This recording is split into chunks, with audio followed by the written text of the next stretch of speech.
Պարոն Խաչատրյանը ի տարբերություն ընդդիմադիր դաշտի մի ստվար զանգվածի բավականին ազնիվ է։ Վերջերս նայում էի հարցազրույց պարոն Խաչատրյանի, լրագրողն ասում է, բա այս ինչ ընդդիմադիրներն ասում են, որ Քոչարյանին չեն ընտրելու վարչապետ։ Այս մարդը, լինելով շատ ազնիվ, շատ բարոյական, շատ էլի այդպիսի դրական պարկեշտ, այո, մարդ ասում է, այդ միջև ընտրությունն են ասում։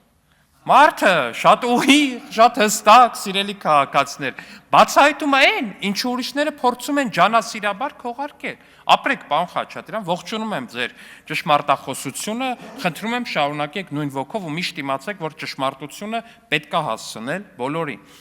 Ու ինչա պարոն Խաչատրյանի ասածը այդքան ճշմարիտ ու այդքան ակնհայտ բոլորի համար։ Մի հատ ուղղակի նայեք այս պահին դաշտում առաջադրված երեք այդ եռագլուխ կուսակցության այդ երեք գլուխներին որպես այդպեսին, այդ երեք ուժերին։ Առաջին ուժը իրանք են որպես այդպեսին։ Հայաստան դաշինք Ռոբերտ Քոչարյանի գլխավորությամբ, որը առաջադրված է որպես վարչապետի թեկնածու, այնտեղ ֆանտասմագորիայի ժանրի ցուցակով իհարկե, որտեղ օրինակ են Ժողի ինստիտուտի դեպքերով հայտնի Սաքուլիկը, եթե կհիշեք, պարոն Արծվիկ Մինասյանից մի 20 հորիզոնական ավելի բարձր ու լավ տեղ ունի, դա առհասարակ ամեն ինչ պատմում է, էլի ձեր քաղաքական ուժի արժեքների ու մնացածի մասին, ինչևէ։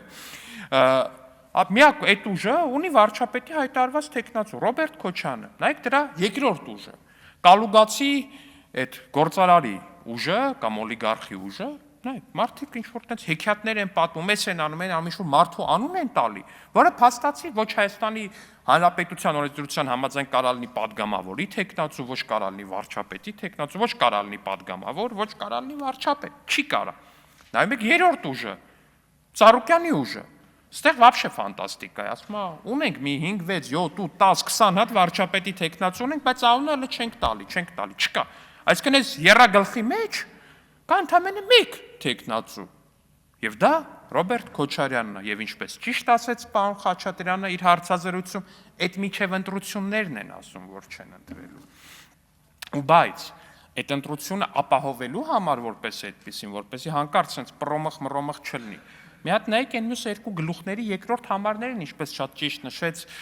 իմ շատ հարգելի գործընկեր եւ մեր ոդկասթի համահաղորդավար Ռուբեն Ռուբինյանը։ Նայեք այդ ուժերի երկրորդ համարներին։ Կալուգացու ուժի երկրորդ համարը Արեմ Վարդևանյանն է։ Ռոբերտ Քոչարյանի անձնական փաստաբանը, նրա դաշինքի անդամ նախկին падգամավոր։ Նայեք Ծառուկյանի երկրորդ համարը Անդրանիկ Թևանյան։ Ռոբերտ Քոչարյանի նախկին падգամավոր ու առհասարակ ուղնուցուցով Քոչարյանական, էլի որպես այդպեսին։ Ցուցակների մեջ էլ կարանք խորանանք։ Ցուցակների մեջ է կանք խոնակ, օրինակ այստեղ հիշում եք մի հատ падգամավոր կար Ղազենյան ազգանունով այս դաշինքում, որ մի 20 անգամ առաջադրվեց հանձնաժողով պարոն Քոչ 14, լավ, կներեք պարոն Քոչյան, 14 անգամ առաջադրեցին որպես Անդրանիկ Քոչարյանի տեղակալ մեր հանձնաժողովում։ Այդ падգամավորի հարազատ եղբայրը օրինակ, կամ այդ ցուցակը առհասարակ որ նայում ես, մի բան է ակնհայտ դառնում։ Դա հանրապետական կուսակցության ռեբրենդինգն է, ուրիշ բան չի։